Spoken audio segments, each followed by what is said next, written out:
हाँ भाई, कल हमारी जहाँ तक बात हुई थी उससे आगे है।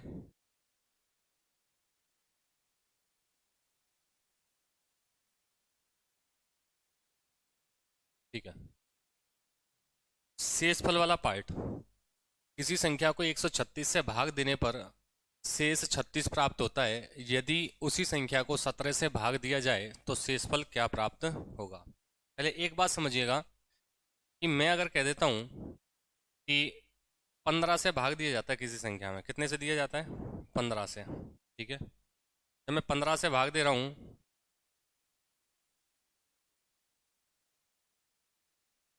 कोई भी संख्या ले ली मैंने, जैसे 64। 64 में मैं 15 से भाग दे रहा हूँ, तो 15 चौका 60। कितना बचेगा भाई? 4 बचेगा। ये कहलाता है तुम्हारा भाजक, ये कहलाता है तुम्हारा शेषफल, इसको बोला जाता है भागफल, ये कहलाता है तुम्हारा भाज्य, अथवा वह संख्या जिसमें भाग दिया जा रहा है। ठीक है। अब अगर मुझे संख्या या भाज्य प्राप्त करना है तो ये बनता है अपने पास में भाजक गुणा भागफल प्लस शेषफल। मतलब भाजक गुणा भागफल, इन दोनों का तो मल्टीप्लाई, भाजक गुणा भागफल, और ये इसमें जुड़ेगा तो अपने पास में निकल के आती है संख्या। तो मैं कह सकता हूँ कि संख्या बराबर हो जाएगा अपने पास में भाजक गुणा भागफल प्लस शेषफल। ये चीज़ आपको पता होनी चाहिए, इजी है, आराम से निकाल भी सकते हैं। ठीक है। तो संख्या बराबर आएगा अपने पास में भाजक गुणा भागफल प्लस शेषफल। ये चीज़ क्लियर हुई। फिर आगे मैं बात करूं, किसी संख्या को 136 से भाग देने पर 36 प्राप्त हुआ, तो कह सकता हूं मैं एक संख्या है जिसमें 136 से भाग दिया गया तो शेषफल प्राप्त होता है कितना? 36। तो शेषफल यहाँ आएगा, ये कितना प्राप्त होता है? 36। अब एक बात बताओ, फिर वो आगे कहता है यदि उसी संख्या को 17 से भाग दिया जाता है तो शेष प्राप्त होगा। अब मुझे ये नहीं पता है कि भाग गया कितनी बार है, उसको आप अपनी सुविधा के अनुसार एक बार मान सकते हो, एक भी बार नहीं मान सकते हो। शेषफल का मतलब क्या है कि अगर मैं 3 में 5 का भाग देता हूँ, भाग गया ही नहीं, तो शेषफल 3 बना रहेगा। अगर मैं 8 में 5 का भाग देता हूँ तो एक बार गया, 3 बचा। अगर मैं 13 में 5 का भाग देता हूँ तो 2 बार गया, तब भी 3 बचा। अब यहाँ हम आइडिया नहीं लगा सकते कि ये कितनी बार गया है, तो मैंने मान लिया ये ए बार जाता है। अब ए की वैल्यू कुछ भी हो सकती है, 0, 1, 2, 3, 4 अप टू सो, हमें नहीं पता है कितनी है। ठीक है। अब मैंने ये मान लिया कितनी बार गया है, ए बार। तो यहाँ जो संख्या बन के आएगी भाजक गुणा भागफल प्लस शेषफल, इनका गुणा होगा और ये प्लस होगा। तो भाई मैं यहाँ ऐसे कह सकता हूँ कि संख्या बराबर भाजक 136 गुणा में भागफल ए प्लस शेषफल कितना? 36 कह सकते हैं। ये निकल के आई अपने पास में संख्या। इससे आगे अगर मैं बात करूं, वो कह रहा है यदि उसी संख्या को कितने से भाग दिया जाए? 17 से। कितने से भाग दिया जाए? 17 से। कौन सी संख्या को? इस वाली संख्या को। तो मैं कहूंगा 136 गुणा ए प्लस 36 बटे में 17। बोलो ऐसे ही भाग दिया जाएगा। यहाँ पे मेन आइडेंटिटी क्या है वो अब काम आएगी अपने, कि ये वाला पोर्शन, या फिर मैं आपको डायरेक्टली कहूँ यहाँ पे कि ये जो दिया हुआ है अपने पास में, पहले कितने से भाग दिलवा रहा था वो? 136 से। अब कितने से भाग दिलवा रहा है वो? 17 से। हमेशा और हमेशा ये गुणनखंड बन के आता है। ये गुणनखंड क्या होता है? जिससे कोई भी संख्या डिवाइड हो जाए। तो अगर मैं 17 का भाग देता हूँ 136 में तो 8 बार चला जाता है कि नहीं चला जाता है भाई? 17 छिक्की 102, 17 सत्ते 119, 17 अट्ठे 136। इसका मतलब ये हमेशा क्या बन के आएगा? फैक्टर। ये चीज ध्यान रखना आपको, हमेशा और हमेशा क्या बनेगा? गुणनखंड। जब गुणनखंड बनेगा तो 136 को 17 136 को डिवाइड करेगा कि नहीं करेगा? करेगा।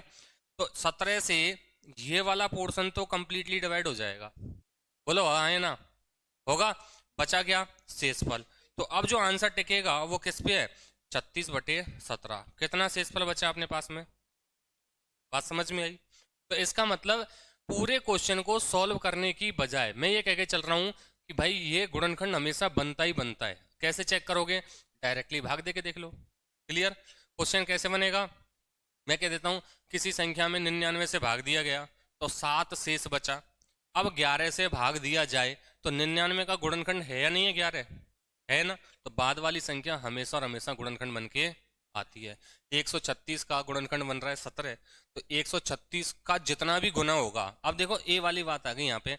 ए की वैल्यू अगर 0 हो तब भी कुछ नहीं फर्क पड़ेगा, ए की वैल्यू अगर 1 है तब भी कुछ फर्क नहीं पड़ेगा, डिवाइड तो होगा ही होगा।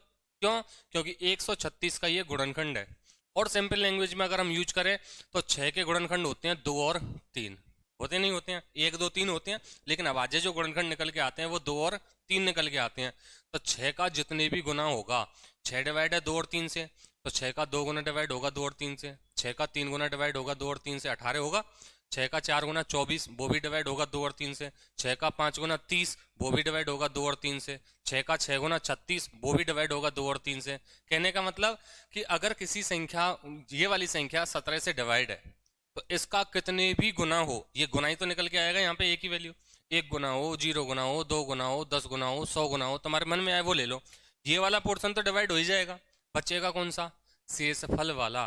तो ऐसे क्वेश्चंस को सॉल्व करने के लिए पूरा प्रोसेस यूज ना करके हम डायरेक्टली 17 बाद में जिससे भाग दिलवा रहा है उसके पहले वाली संख्या में हम डायरेक्टली भाग दे देंगे। तो यहाँ जो शेषफल बचेगा वो कितना बचेगा? 2 बचेगा। हाँ 36 में देंगे, ठीक है। सॉरी, 136 नहीं, 17 का भाग किस में देंगे? 36 में। डायरेक्टली भाग दे दोगे तो शेषफल कितना बना? 2। क्लियर है ना? अगर वो ये कह के चलता आपसे यहाँ कि भाई शेषफल 54 प्राप्त होता है, तो डायरेक्टली 36 में वो 54 में भाग देता मैं 17 का, 17 दिया 51, कितना बच जाता? 3 बच जाता। वो ये कह के चलता कि यहाँ पे शेषफल 85 प्राप्त होता है, तो मैं 85 में भाग देता 17 का, 17 से 85 डिवाइड हो जाता कंप्लीटली, तो इसका मतलब शेषफल 0 बचता है। आगे बात समझ में? अब अगर मैं आपसे एक क्वेश्चन इस तरीके से कह दूं, कौन सा? 136 में भाग थोड़ी ना देना है भाई, यहाँ देखो तुम किस पे मामला कहाँ है। 136 का कितने भी गुना आए, ए की वैल्यू मुझे नहीं पता कितनी बार डिवाइड हुआ है, कितने भी गुना आए ये वाला पोर्शन तो डिवाइड हो ही जाएगा 17 से। बचा कितना है? शेषफल। तो इसका मतलब शेषफल में डायरेक्ट भाग दे दो, डायरेक्ट आंसर आएगा अपने पास। ठीक है, 101% ये फैक्टर बनता ही बनता है। नहीं भी बन रहा है वो कंडीशन अलग चली जाएगी, लेकिन ऐसे क्वेश्चंस में हमेशा बनता ही बनता है। ठीक है, देखो जैसे मैं अगले क्वेश्चन की बात करूं, और भी क्वेश्चन इसमें।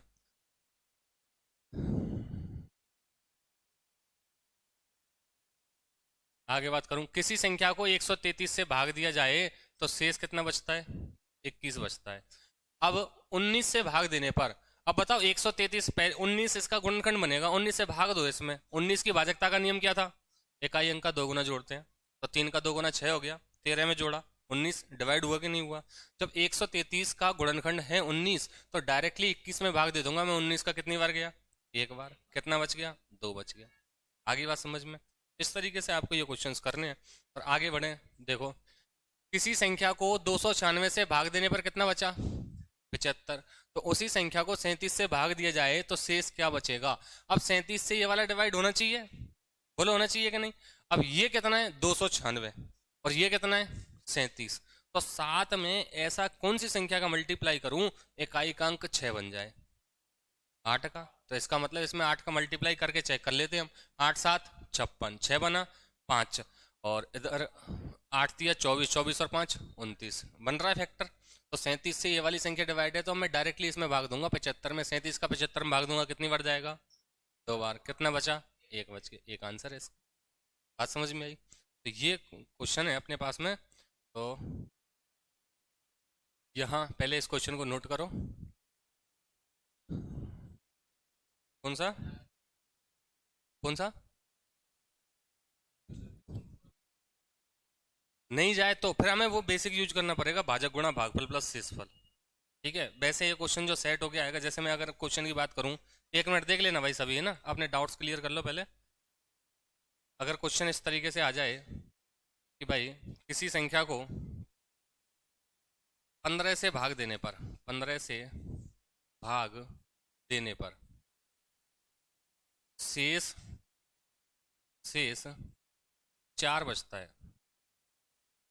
शेष 4 बचता है, तो उस संख्या में उस संख्या में 6 से भाग देने पर शेष क्या बचेगा। 6 से भाग देने पर शेष क्या बचेगा। अब एक चीज देखो, पहले कितने से भाग दे रहा हूं मैं और अब कितने से दे रहा हूं। 6 इसका फैक्टर है क्या, नहीं है। बोले है क्या, नहीं है ना। अपना फॉर्मूला क्या, वो कॉन्सेप्ट क्या है, भाजक है 15, भाजक और भाग किस में दे रहा हूँ ये नहीं पता है हमें, शेषफल कितना बचता है 4। अब कंडीशन ये फंस जाएगी कि भाग कितनी बार दिया गया है। क्लियर, भाग कितनी बार दिया गया है, तो क्वेश्चन जो बनेगा वो इसी तरीके से बनेगा। अब मैं ऐसे भी तो कह सकता हूँ, देखो ये वाला क्वेश्चन क्यों नहीं बन पाता है वो उस चीज़ को समझना आप। जैसे मैं कह देता हूँ भाई 19 में मैं भाग दे रहा हूँ, 19 में 19 मतलब थोड़ा सा बड़ा नंबर लेते हैं, 19 की जगह कोई बड़ी संख्या ले ली मैं 38, 38 में मैं भाग दे रहा हूँ 18 का, कितना शेषफल बचेगा, तो 18 दूना 36। लेकिन ये भी तो कंडीशन बन सकती है ना, 2 से इसको 9 बार काट दिया और 2 से इसको 19 बार काट दिया। अब 9 का 19 में भाग दूंगा, शेषफल क्या बचेगा। इस वजह से क्वेश्चन नहीं बनता। अब ये जो संख्या दे रखी है उसने काट के दे रखी है या बिना काटे दे रखी है तो कुछ नहीं कह सकते, तो जो क्वेश्चन बनेगा वो इसी तरीके का बनेगा। आगे समझ में। लेकिन इस पे अगर क्वेश्चन बना तो वो उसमें भागफल भी देगा, शेषफल भी देगा और भाजक पूछेगा आपसे, वो भाजक भी देगा, भाज्य पूछेगा। ठीक है, जैसे एक क्वेश्चन और देता हूँ मैं, समझ लो पहले, डाउट नहीं रहना चाहिए ना। क्वेश्चन जो दूसरा इस टाइप का बनेगा वो ऐसा बन सकता है, जैसे क्वेश्चन है किसी संख्या में किसी संख्या में किसी संख्या में 15 से भाग देने पर 15 से भाग देने पर शेष 3 प्राप्त होता है। शेष कितना प्राप्त होता है 3। जबकि जबकि भागफल जबकि भागफल शेषफल का जबकि भागफल शेषफल का वर्ग प्राप्त होता है, वर्ग प्राप्त होता है, तो संख्या क्या होगी। कहने का मतलब किसी संख्या में 15 से भाग दिया गया इस तरीके से, शेषफल कितना प्राप्त हुआ 3, और आगे कह के चल रहा है वो जबकि भागफल शेषफल का वर्ग प्राप्त होता है, तो शेषफल 3 है, 3 का वर्ग 9। अब ये जब तीनों चीजें दे दी उसने तो एक ही चीज तो पूछ रहा है वो। आगे बात समझ में, ये तो निकल ही जाएगी, भाजक गुणा भागफल प्लस शेषफल। क्लियर है ना। तो इस वाले क्वेश्चन को जब हम सॉल्व करेंगे तो डायरेक्टली 17 का भाग किस में दोगे भाई 36 में। आगे बात समझ में। तो ये फॉर्मूला में उनको नोट कर लेना है कि संख्या या फिर भाज्य, संख्या अथवा भाज्य बराबर भाजक गुणा भागफल प्लस शेषफल। किसी को डाउट हो किसी भी टाइप का तो पूछ सकता है। क्लियर है ना, नोट करो।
चलो नेक्स्ट क्वेश्चन। इसको आगे आप खुद करोगे अब।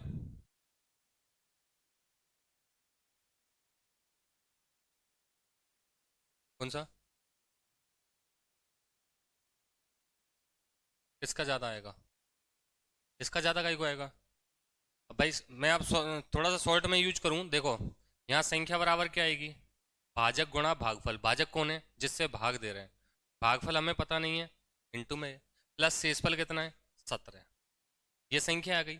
अब इसी संख्या, सॉरी 36, 36 है। अब इसी संख्या में वो कितने से भाग दिलवा रहा है? 17 से। तो 17 से जब ये, अब इसको ऐसे तोड़ सकता हूँ ना मैं, 136 गुणा ए बटा 17 प्लस 36 बटा 17। तो ये तो कंप्लीटली डिवाइड हो गया। बोलो हुआ कि नहीं? अब 17 से जब मैं 36 में भाग दूंगा तो कितना शेषफल बचेगा? दो ही शेष है।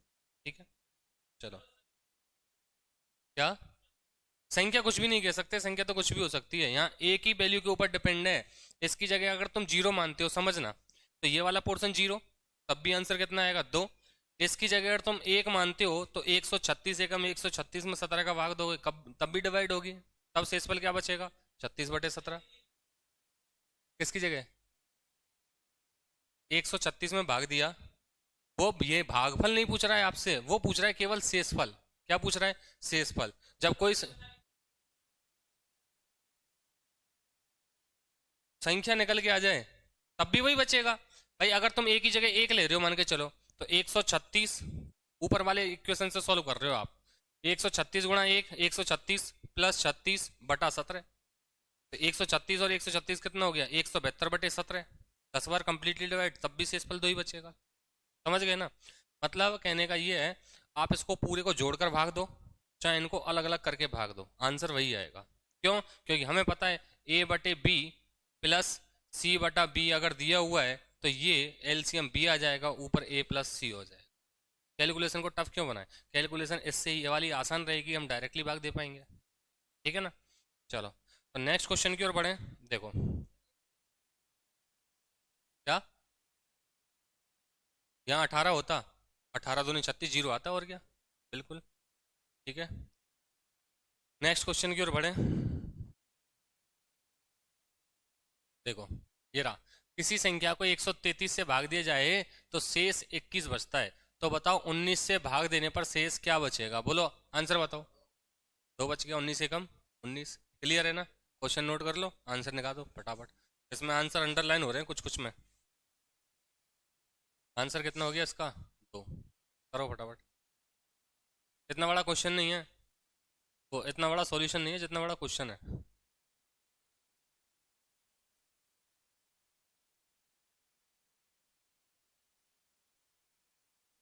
डाउट किसी को हो, आराम से पूछना भाई। बिल्कुल, मतलब वो कैलकुलेशन शेष फल का मतलब क्या है कि, जैसे मैं कह के चल रहा हूँ आपसे बार बार यही चीज़ है कि अगर 3 में 5 का भाग गया नहीं तो शेषफल 3 ही बचा रहेगा। एक भी बार भाग नहीं गया, और एक क्या है? भागफल। तो एक भी बार नहीं गया तो जीरो हो सकती है ना।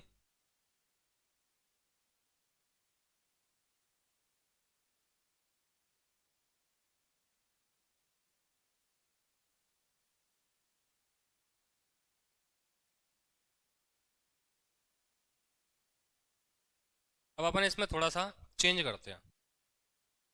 देखो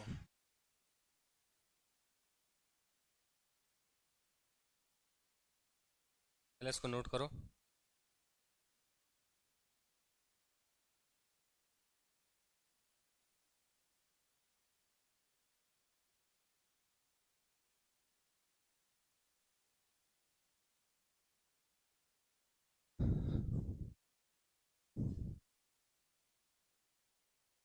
ये क्वेश्चन में लिख रहा हूँ आपके सामने, नोट करना इसको भी। यदि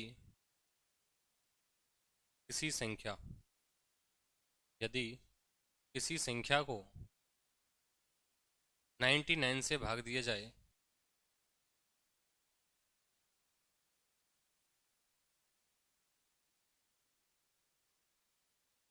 तो शेष 8 प्राप्त होता है। अब वो संख्या कोई सी भी हो सकती है ना। क्वेश्चन में आपको ऐसे भी कह सकता है किसी संख्या n को, किसी संख्या x को, है तो अननोन ही वो नंबर, तो शेष कितना प्राप्त होता है, 8 प्राप्त होता है। तो निम्न स्थितियों में, बहुत सारे क्वेश्चन घुसाऊंगा इसी में, निम्न स्थितियों में, निम्न स्थितियों में 99 से भाग दिया था, 11 से भाग देने पर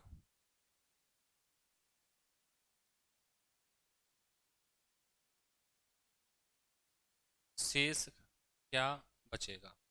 99 से भाग दे रहे हैं हम, तो इसको थोड़ा सा बड़ा कर लेते हैं हमें ना, जैसे मैंने ले लिया 28 या 18 ले लो, कुछ भी कर लेते हैं, 48 कर दिया, ठीक है। किसी संख्या को 99 से भाग दिया, अब 99 से भाग दे रहा हूँ, तो शेष फल 99 से छोटा होगा या बड़ा, छोटा ही होगा, ठीक है। फिर आगे कह रहा है वो, तो निम्न स्थितियों में 11 से भाग देने पर क्या शेष बचेगा। निम्न स्थितियों का मतलब हो गया स्थिति नंबर 1, संख्या के, संख्या के दो गुने को, संख्या के दो गुने को, मतलब जो संख्या थी उसका दो गुना कर दिया, क्लियर, पहली स्थिति। दूसरी स्थिति कह दी उसने संख्या के तीन गुने को, संख्या के तीन गुने को। तीसरी स्थिति उसने बोल दी संख्या के वर्ग को, अब की बार क्या कर दिया उसने, वर्ग। चौथी स्थिति दे दी संख्या के घन को, मतलब कुछ भी चेंज कर सकता है वो संख्या में, दो गुना कर दे, आधा कर दे, तीन गुना कर दे, वर्ग कर दे, घन कर दे, घात 4 लगा दे, कुछ भी हो सकता है, ठीक है। अब ये कंडीशन समझ लेना हमें करना क्या होता है एक्चुअल में। अब मुझे एक बात बताओ, पहले समझो इधर, किसी संख्या को 99 से भाग दिया, अब मुझे संख्या नहीं पता है वो कितनी है, तो 99 से भाग दे दिया, तो शेषफल कितना प्राप्त हुआ, 48, चेंज कर दिया था मैंने यहाँ 48। तो निम्न स्थितियों में 11 से भाग देने पर क्या शेष बचेगा। पहले तो एक चीज देखो, पहले 99 से भाग दे रहा था, अब 11 से भाग दे रहा हूं, तो 11 99 का गुणनखंड है या नहीं है, है ना, वही कंडीशन बन रही है। तो यहाँ पे अब भाग मुझे नहीं पता है कितनी बार गया है, मैंने मान लिया ए बार गया है, तो अब की बार संख्या क्या आएगी, संख्या बराबर भाजक 99 भाजक गुणा भागफल ए प्लस शेषफल 48, यही आई। अब किससे भाग दिलवा रहा है वो, पहले अगर संख्या का दो गुना कर दिया। अब मुझे एक बात बताना, ये संख्या थी, अगर संख्या में उसने दो का मल्टीप्लाई कर दिया है, तो पूरे में मल्टीप्लाई होगा दो का, बोलो आया ना। तो यहाँ 2 गुणा 99 गुणा ए प्लस 48 गुणा 2, ऐसे ही करते दो का मल्टीप्लाई, भाई बीच में प्लस आ रहा है, तो बीच में प्लस है तो एक पोर्शन ये है, एक पोर्शन ये है, दोनों में मल्टीप्लाई होगा दो का। अब भाग दिलवा रहा है वो कितने से, 11 से। अब एक बात बताओ, ये वाला पोर्शन तो अब भी डिवाइड होगा, क्योंकि 11 का वो 99 का गुणनखंड 11 निकल के आता है। चेंज क्या हुआ कि ये शेषफल था, शेषफल दो गुना हो गया, कब, जब संख्या को दो गुना किया गया, बात समझ में आई। अगर संख्या को वो 3 गुना करता, तो इसमें 3 का मल्टीप्लाई होता, ये तो तब भी डिवाइड होता, तो इसी में तो 3 का मल्टीप्लाई होता। कहने का मतलब यहाँ दो गुना किया है तो शेषफल में 2 का गुणा हुआ है, 3 गुना कर रहा है तो शेषफल में 3 का गुणा हुआ है, वर्ग करेगा तो शेषफल का वर्ग होगा, और घन करेगा तो शेषफल का घन होगा। ये चीज है समझने वाली, कि जो चेंज उसने संख्या में किया है वही चेंज हमें शेषफल में करना है, क्लियर। भाई दो गुना किया संख्या को, यहाँ पे संख्या दो गुना किया है, तो ये तो डिवाइड हो गया, शेषफल क्या हो गया, दो गुना। अगर 3 गुना करता तो इसमें 3 का गुणा होता, शेषफल 3 गुना हो जाता। मैं कह देता हूँ 10 गुना करता है तो ये 10, इसमें 10 का मल्टीप्लाई होता, और शेषफल में भी 10 का मल्टीप्लाई होता, तो शेषफल 10 गुना हो जाता, क्लियर है ना। जो चेंज संख्या में किया है वही चेंज हमें शेषफल में कर देना है, बाकी कैलकुलेशन पहले की जैसी रहेगी। तो इसमें अगर पहले क्वेश्चन की बात करूं, पहला क्वेश्चन सॉरी संख्या को क्या किया गया है, दो गुना, शेषफल कितना है 48, तो 48 का दो गुना करके 11 का भाग दे दूंगा मैं, क्लियर। 11 का भाग 48 में दिया 4, 4 दूनी 8, शेषफल कितना बचा 8। आप चाहे इसको 48 दूनी 96 करके भाग दो सॉरी 48 का दो गुना कितना होगा 96, जब 11 से भाग दोगे तो 8 बार चला जाएगा पूरा पूरा, कितना बचेगा 8 बचेगा। दूसरा क्वेश्चन, यार क्या हुआ, सॉरी। दूसरा क्वेश्चन, संख्या का 3 गुना किया गया तो 48 का 3 गुना हो जाएगा कि नहीं हो जाएगा? कितने से भाग दूंगा? 11 से। 11 का भाग दे दो 44, 48 में कितनी बार जाएगा? अब दिमाग लगा रहे हो आप।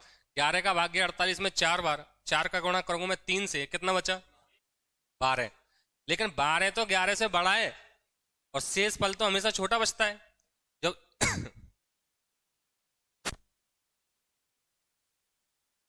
ये बना था 11 से 4 4 दिया 12, अगर संख्या बड़ी आ रही है तो उसको दोबारा भाग दे दो। 11 से भाग दूंगा, कितना बचा? बात समझ में आई? अब वो कह रहा है क्वेश्चन नंबर 3, संख्या का वर्ग कर दिया जाए। तो संख्या का जब वर्ग कर रहे हैं तो शेषफल का वर्ग करना है हमें। तो 48 का वर्ग करूंगा, 48 गुणा 48 होगा कि नहीं होगा, बोलो?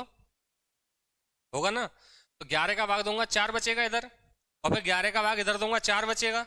4 चौक 16, 16 में 11 का भाग दूंगा तो 5 बचेगा। क्लियर? क्वेश्चन नंबर 4, संख्या के घन को, क्वेश्चन नंबर 4, तो संख्या के घन का मतलब क्या हो गया? 48 का मल्टीप्लाई कितनी बार है? 3 बार। भाग दिया मैंने 11 से, यहाँ 4 बचा। 4 चौक 16, 16 चौक 64, 64 में 11 का भाग दूंगा तो 11 पंजे 55, कितना बच गया? 9। क्लियर है ना? तो जो चेंज संख्या में कर रहा है वो वही चेंज हमें शेषफल में कर देना है। नोट करो इसको।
जो बदलाव संख्या में किया जाएगा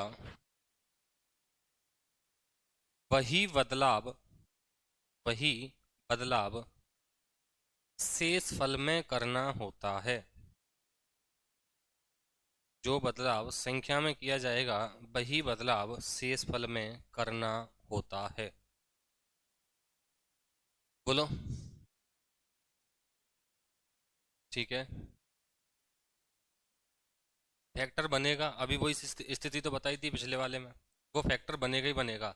अगर पूरा पूरा भाग नहीं जाता है ना, तो उस स्थिति में हमें भागफल देगा वो क्वेश्चन में कि कितनी बार भाग जाता है। ठीक है ना? मतलब इस टाइप का अगर क्वेश्चन बनेगा वो इसी फॉर्मेट पे बनेगा, दूसरा फॉर्मेट नहीं बनेगा। क्लियर है? बढ़े आगे। देखो इसका, ये वाली ऐसी बनेगा सीधा, यदि किसी संख्या को 99 से भाग दिया जाए तो शेषफल 48 प्राप्त हुआ। यदि संख्या को 2 गुना कर दें तो 11 से भाग देने पर क्या शेष बचेगा? ठीक है, मतलब ये वाली स्थिति वो क्वेश्चन में कहीं भी दे देगा, एक स्थिति लेगा, दो स्थिति कभी नहीं लेगा। ठीक है, चले आगे। चलो,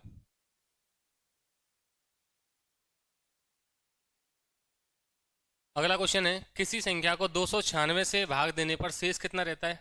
75। तो उसी संख्या में 37 से भाग दिया जाए तो आसानी से निकाल सकते हैं ना, एक बच जाएगा।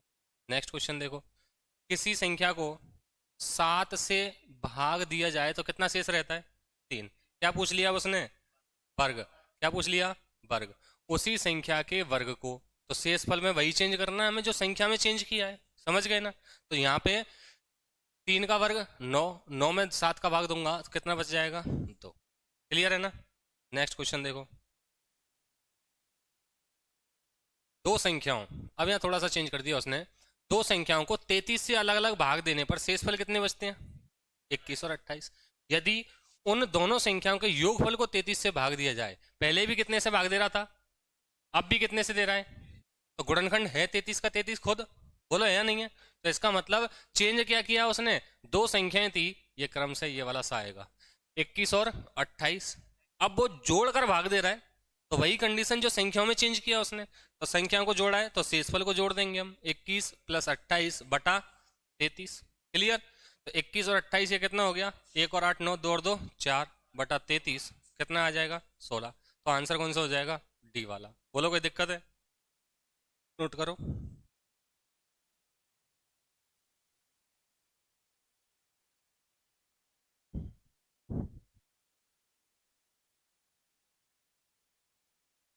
कोई डाउट हो पूछ लेना।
नेक्स्ट क्वेश्चन की ओर बढ़ते हैं ना।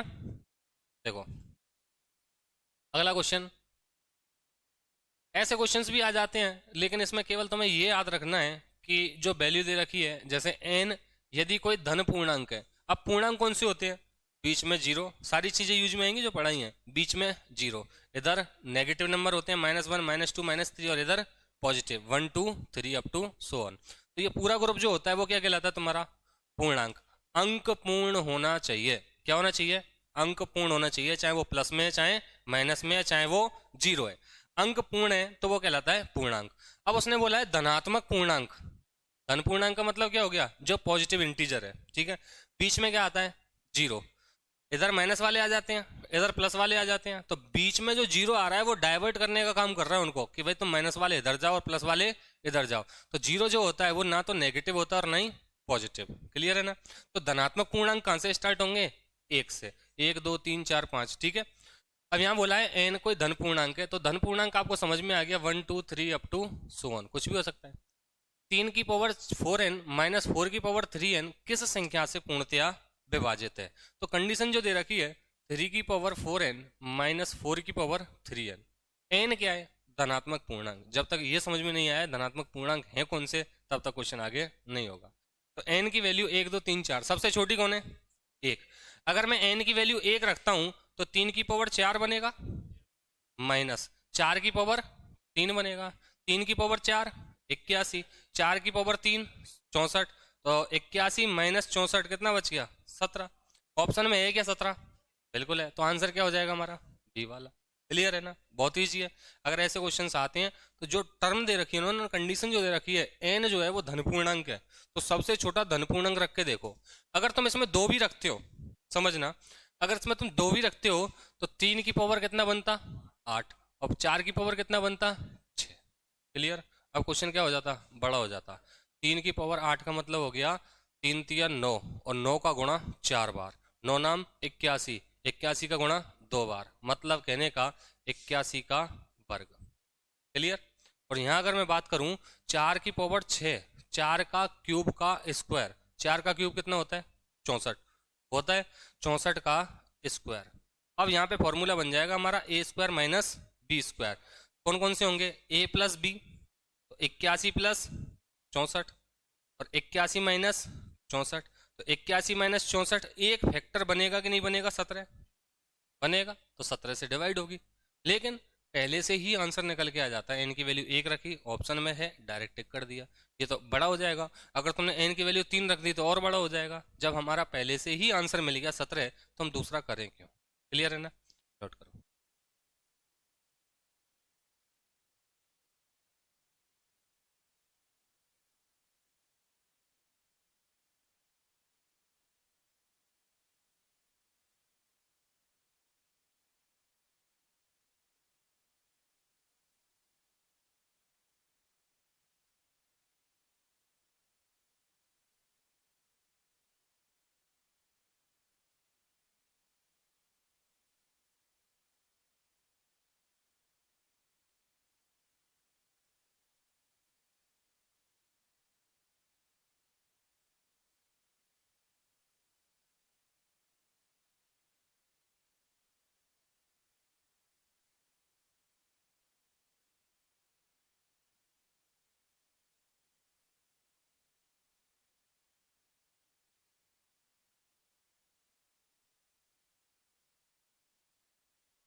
चलें आगे, नेक्स्ट क्वेश्चन देखो।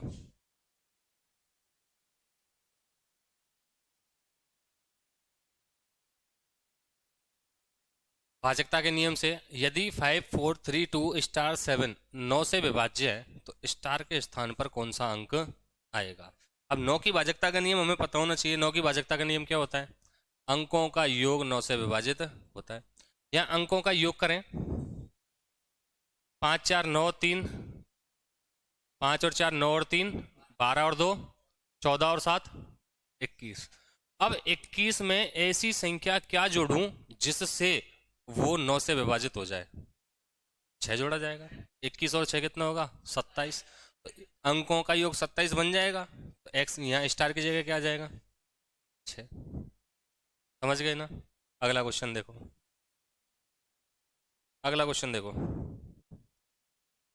एन के किसी धनात्मक पूर्णांक के लिए, अब इसको मैं नहीं करवाऊंगा, ये आपको खुद करना है, ये आपको खुद करना है। क्या पूछ रहा है वो? धनात्मक पूर्णांक कहाँ से स्टार्ट होंगे? 1 से। मतलब धनात्मक पूर्णांक प्राकृत संख्या ही होती हैं। तो यहाँ n की वैल्यू क्या रखूंगा?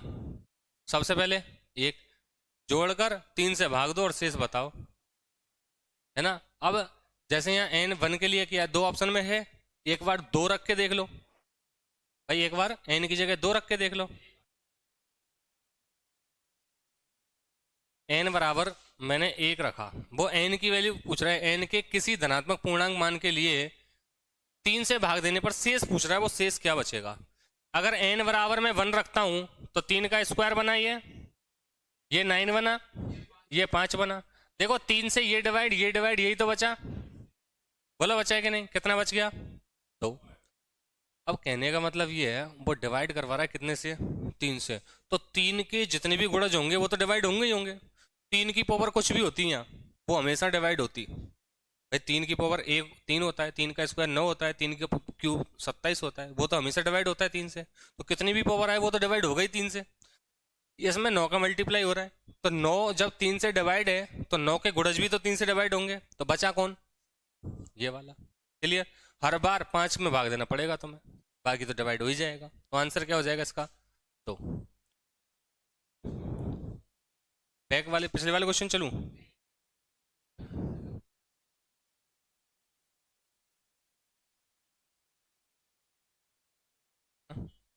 लिखने को पूरा टाइम दूंगा। 8 के बाद 9, वह अंक, इसको आप खुद करने की कोशिश करो एक बार। वह अंक x जिसके लिए संख्या 5x793x4 3 से विभाज्य है। कितने से विभाज्य है? 3 से। ठीक है, मतलब ये वाले नंबर 3 से डिवाइड होना चाहिए। 7 भी आ रहा है, और बोलो 7 के बाद भाई है तो इन 4 ऑप्शंस में से ही आंसर। तुक्का मारने की कोशिश मत करना बस। किससे डिवाइड करवा रहा है वो? 3 से। तो 3 की भाजकता का नियम अंकों के योग पर डिपेंड रहता है। तो 5 और 7 12, 12 और 9 21, 21 और 3 24 और 4 28 के बाद कौन सी संख्या होगी जो 3 से डिवाइड होगी? 30। यहां आप टिक कर दोगे 2, जबकि x 2 बार है। x कितनी बार है? तो जो 30 आया ना, 30 में 2 ही तो लिया हमने, इसका मतलब x की जगह 1 और 1 आना चाहिए। है क्या ऑप्शन में? नहीं है। तो 28 के बाद अगली संख्या 3 से डिवाइड कौन सी होगी? 33। 33 के लिए मुझे कितना जोड़ना पड़ेगा? ये कितना आ रहा था? 28। 28 ही तो आ रहा था। 33 के लिए कितना जोड़ना पड़ेगा?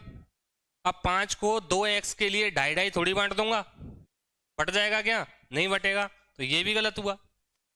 अब 33 के बाद में 36, 28 प्लस 36 के लिए कितना जोड़ा जाएगा? 8। 8 को जब 2x के लिए बांटूंगा तो 4 4 में बटेगा। 4 ऑप्शन में है क्या? नहीं है। तो 28, ये 36 पे पहुंच गए हम। 36 के बाद कौन सा होगा? 39। 39 को क्या लिखूंगा मैं? 28 प्लस 11। अब 11 को 5.5 5.5 बांटूंगा क्या? नहीं बट सकता, ये भी खत्म हुआ। 39 के बाद कौन सा हुआ? 42। तो 28 प्लस 14 तो लिखूंगा 42 को। बोलो आया ना? और 14 को 2x के लिए जब मुझे बांटना है तो 7 7 में बांट सकता हूं।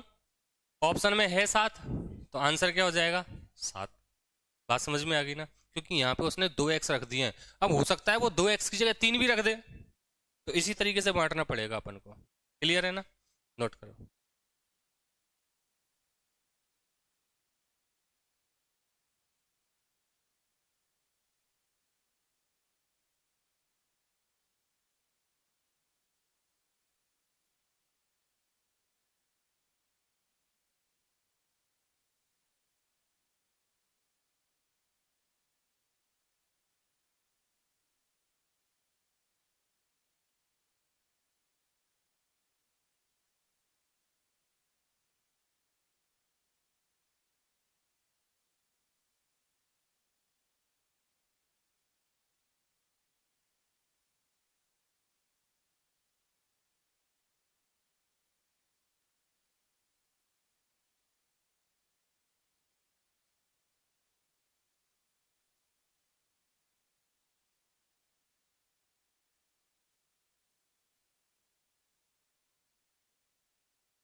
10वां।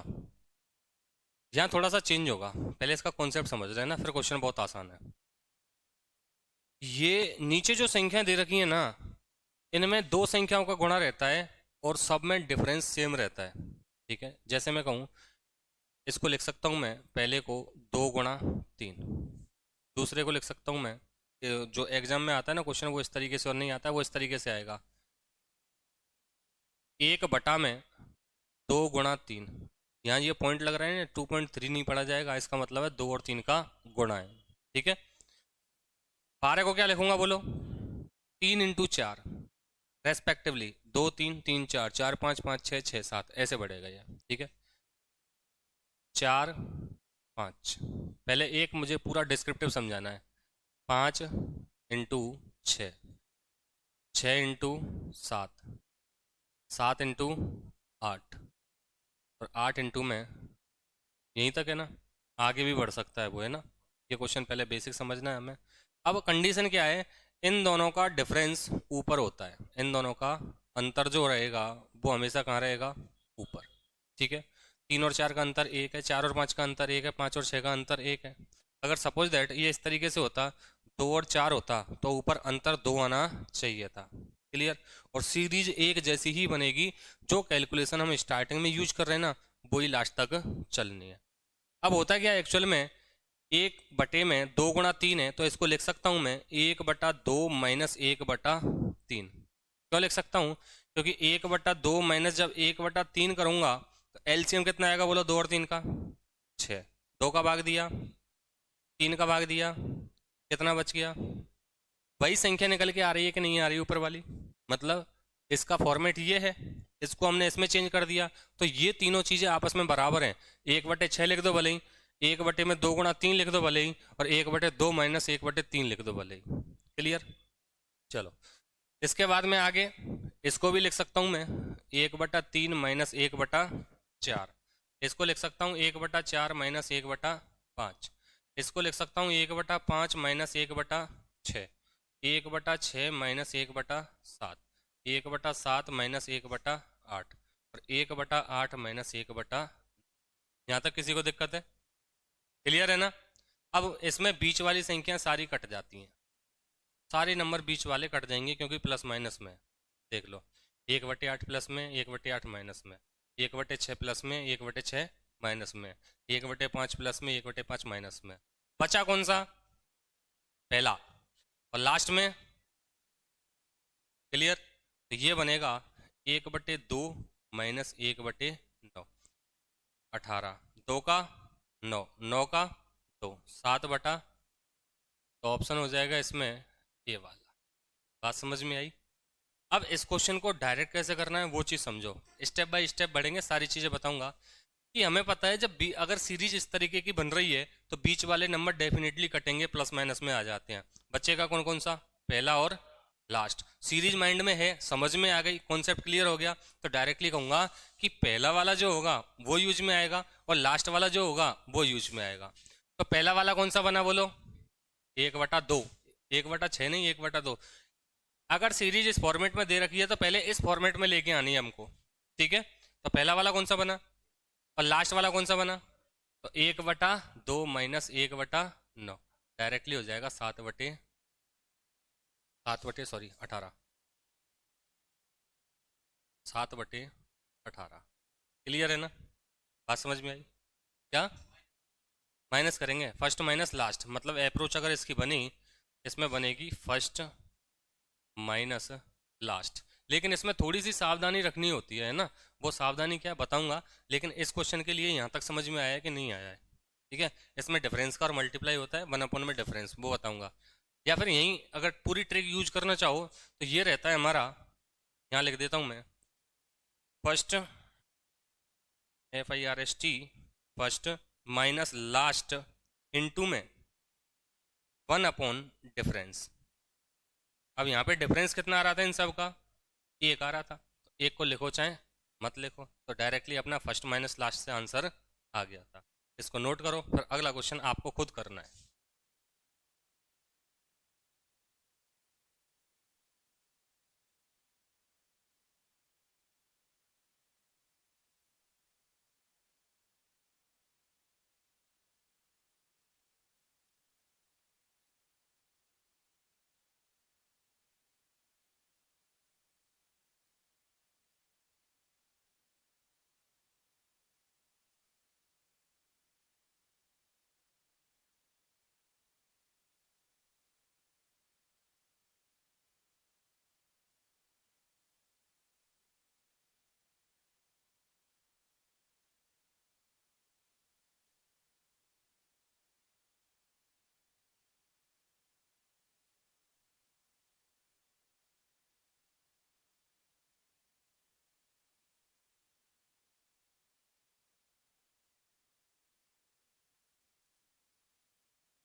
चलो, हो गया ये, बढ़े आगे।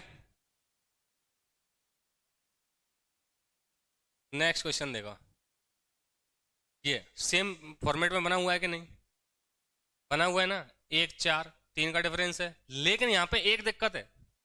दिक्कत क्या है कि इनका जो डिफरेंस है ना, वो ऊपर नहीं है।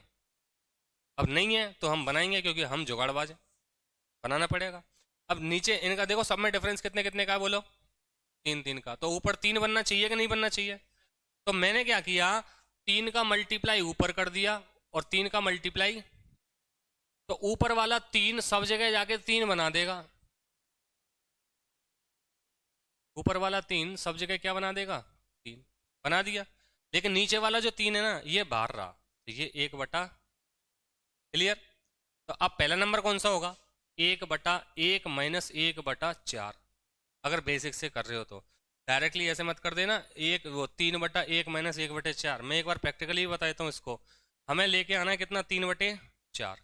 ऊपर तीन का मल्टीप्लाई हो गया है, नीचे एक गुणा चार कितना बना? चार। तो ये तीन बटे चार जो है, एक माइनस एक बटे चार से ही तो आएगा। एक माइनस एलसीएम अगर इसका लिया जाए कितना आया? चार। एक का भाग कितनी बार? चार बार। चार का एक बार कितना आया? तीन बटे चार। ये तभी आ रहा है फर्स्ट नंबर। कहने का मतलब ये है, जब भी हम माइनस करेंगे ना, तो इसका जो ऊपर का डिफरेंस है, उस डिफरेंस को हम साइड में रख देते हैं, तो ये बनेगा एक बटे एक माइनस एक बटे चार। ऐसे ही अगला एक बटे चार माइनस एक बटे सात। ऐसे ही अगला एक बटे सात माइनस एक बटे दस। क्लियर है ना? तो बेसिक भी लिखना इसका जरूरी है, जिससे तुम्हें पता चले कि हमने घटाया कौन सा था। ठीक है, तो एक बार बेसिक भी लिख लेना, फिर डायरेक्ट भी करेंगे हम इसको। बोलो मुझे, ये वाला हो गया, इसको क्या लिखूंगा बोलो? माइनस एक बटा सात। इसको क्या लिखूंगा? आगे, आगे 17 16 है, हाँ सॉरी 16। क्लियर? तो अंदर वाली सीरीज देखो, ये प्लस माइनस वाले कट गए, बचा क्या? ये तो हमने मल्टीप्लाई किया था, पहला एक बटे एक माइनस लास्ट, और जब इसको सॉल्व करूंगा तो ये आ जाएगा 15 बटा, और ये एक बटे। क्लियर? ये वाली अप्रोच मैंने आपको डायरेक्ट बताई थी कि इनका डिफरेंस जो रहेगा, तो one upon difference, one upon difference equal multiply करना है फर्स्ट माइनस लास्ट। अभी लिखाई थी, तो यहाँ पे वन अपॉन डिफरेंस कितना हो गया? One by three. तो ये हो गया one upon one minus one upon में 16। बात समझ में आई ना? तो ये आपका आंसर हो जाएगा। ये तीन से ये कितनी बार कट गया? पाँच बार। पाँच बटे 16। डायरेक्टली अगर हम यूज करते हैं तो one upon difference three, first minus last. केवल ये सावधानी रखना, ये जो ऊपर अंतर है ये इंक्लूड नहीं होता है इसके साथ में। फर्स्ट कौन सा बनेगा? One upon one. और लास्ट कौन सा बनेगा? One upon 16। क्लियर है ना? नोट, वन अपॉन, इनका डिफरेंस एक और चार का डिफरेंस कितना होगा? मतलब जिन दो नंबर्स का मल्टीप्लाई हो रहा है उनका डिफरेंस ऊपर होना चाहिए तीन। ऊपर तीन नहीं था, एक था। बोलो था कि? ऊपर तीन नहीं था, कितना है? एक। तो इनका डिफरेंस जब ऊपर तीन बनाऊंगा मैं, तो इसका मतलब सब में तीन तीन बनेगा। तो ऊपर तीन का मल्टीप्लाई कर दिया और तीन से मैंने भाग दे दिया, तो ऊपर वाला तीन सबको जाके एक को जाके कितना बना देगा? वो तीन। और हमारी जो सीरीज होगी वो पहली जैसी हो जाएगी। ठीक है ना? तो ये तो बेसिक के अकॉर्डिंग था, बाकी क्वेश्चन इतना सा है प्रैक्टिस करने के बाद।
बढ़े नेक्स्ट क्वेश्चन पे।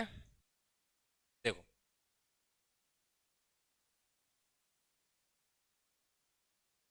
लिख लिया।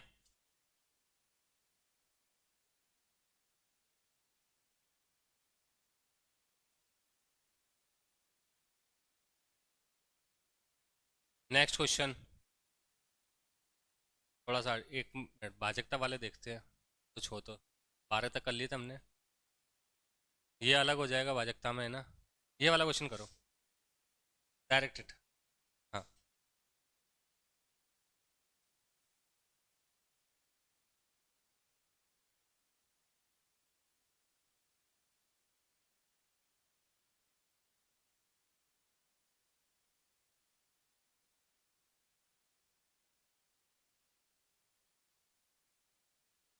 कर दो फटाफट।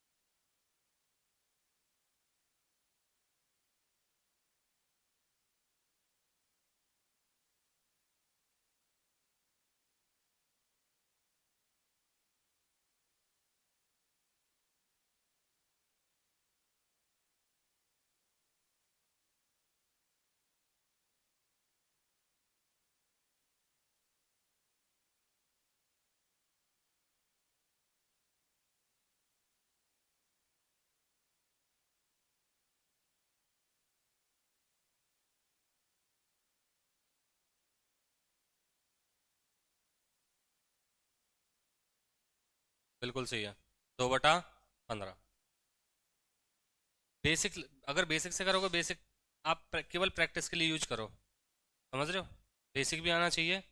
यहाँ मैं डायरेक्टली अगर कहूँ आपसे, तो मैंने बताया था आपको 1/, में डिफरेंस, डिफरेंस कितने का है बोलो, 2 का।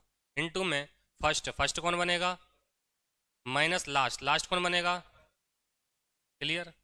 अब देखो एलसीएम लेते हैं ना, उसकी बजाय इस तरीके से सॉल्व किया करो। ये 15 है, 15 बनाऊँ तो 5 का गुणा करना पड़ेगा मुझे, करना पड़ेगा। एलसीएम 15 हो गया, तो यहाँ पे 5 माइनस 1 कितना हुआ, 4। तो 2 गुणा में 1/2 गुणा में 4/1/2 गुणा में 4/15। 2 से कितनी बार, 2 बार, 2/। ऑप्शन बताओ, कोई समस्या आ रही है क्या, क्लियर है। चलो नेक्स्ट क्वेश्चन की ओर बढ़े, चलें। अगला क्वेश्चन, ये थोड़ा सा अलग हो जाएगा। हाँ, कर दो फटाफट, भाजकता के नियम से। वह सबसे छोटी संख्या जिसे 6709 में जोड़ने पर योगफल 9 से विभाजित हो जाता है। 9 की भाजकता का नियम लगेगा सीधा सा, और 9 की भाजकता का नियम किस पे डिपेंड होता है, अंकों पे। तो 6 7 13, 13 और 9 22, 22 और 5 27, 27 ही तो डिवाइड होगा, तो आंसर कौन सा हो जाएगा, 5 वाला। ठीक है, इजी था क्वेश्चन। नेक्स्ट क्वेश्चन, इन पे चर्चा करेंगे आगे कल, क्योंकि इसके लिए समझाना है। चलो इस पे बात कर लेते हैं हम। 3 अंकों की संख्याएं स्टार स्टार 2 और स्टार स्टार 9 का मल्टीप्लाई निम्न में से कौन सा हो सकता है, हो सकता है। ये कॉन्सेप्चुअल क्वेश्चन है, बेसिक, कोई ट्रिक नहीं है, कोई अप्रोच नहीं है। कौन सा आएगा, सी। देखो एक्चुअल में कितने डिजिट हैं यहाँ पे, 3 3 है ना दोनों संख्याओं में। अब 3 नंबर वाली संख्या कहाँ से स्टार्ट होती है, 100 से। तो 100 गुणा 100 कितना हो जाएगा, 10,000। अब 3 अंकों वाली संख्या मैक्सिमम कौन सी होती है, अब 999 का मल्टीप्लाई 999 से करोगे तो ये बन के आता है आपके पास में 00199। कैसे आया है वो स्क्वायर और क्यूब में पढ़ेंगे हम। यहाँ देखो कि भाई यहाँ भी 3 नंबर है, जब 3 नंबर का 3 नंबर से मल्टीप्लाई करूंगा, मतलब 3 डिजिट का 3 डिजिट से नंबर मल्टीप्लाई करूंगा, तो ये स्मॉलेस्ट है, इससे डाउन तो जाएगा ही नहीं। कितने डिजिट आए, 5, बोलो आए कि नहीं। यहाँ पे अगर मैं बात करूं, 3 3 डिजिट मैक्सिमम नंबर है ये, इससे बड़ा तो होगा नहीं कोई। तो कितने डिजिट आए, 6।